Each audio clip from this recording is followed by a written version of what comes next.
Avec beaucoup de plaisir, nous sommes en votre compagnie en ce jour de 1er mai.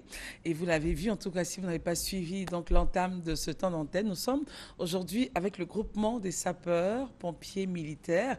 Et avec beaucoup de plaisir sur ce plateau, nous avons le lieutenant-colonel Issa Sako, commandant le JSPM. Bonjour, mon colonel. Voilà. Bonjour, madame. Bonjour.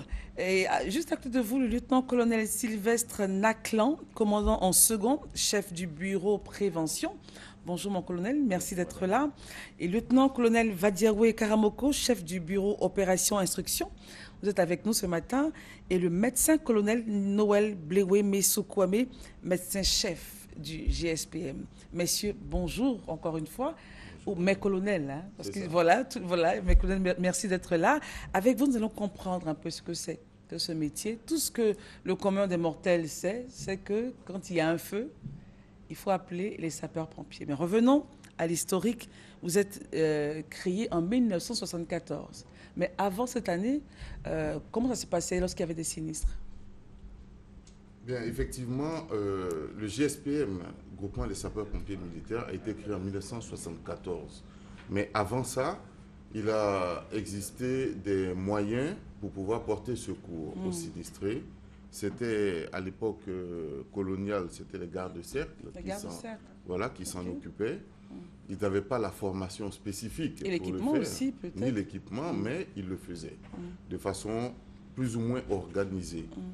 Après eux, au moment des indépendances, les secours ont été organisés autour de pompiers communaux dans la ville d'Abidjan. C'était des civils? C'était des civils. Okay. Donc des pompiers communaux qui dépendaient de la ville d'Abidjan. Mais leur action n'était pas aussi rigoureuse que les autorités le voulaient. C'est-à-dire? Donc, c'est-à-dire qu'on avait des travers dans leur façon d'agir. Donc, la rigueur militaire s'est imposée. Et à l'époque, le président Félix Houphouët-Boigny a pris la décision de confier le métier de pompier, qui est un métier civil, à l'armée. Okay. Donc, c'est ainsi que les militaires des forces armées nationales de Côte d'Ivoire ont pris la fonction de pompier. Donc, en 1974, le groupement des sapeurs-pompiers militaires a été créé. Il a démarré avec uniquement une seule caserne et au fil des temps, il s'est étendu sur 6 casernes aujourd'hui. Il a démarré à la caserne de l'Indénié? La première caserne était au plateau.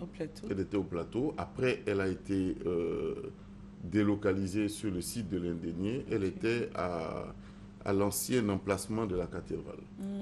Voilà. Donc, après qu'elle est venue sur l'Indénié. Après celle-là, il y a celle de zone 4 qui a été créée. La seconde. Voilà, la deuxième. La troisième est venue à Boaké. Ensuite, la quatrième à Yopougon. La cinquième à Yamsoko. Et enfin, la sixième qui a été créée l'année dernière, en 2014, pardon, a été créée à Korogo. Voilà. Donc, sur l'ensemble du territoire, voici donc les casernes.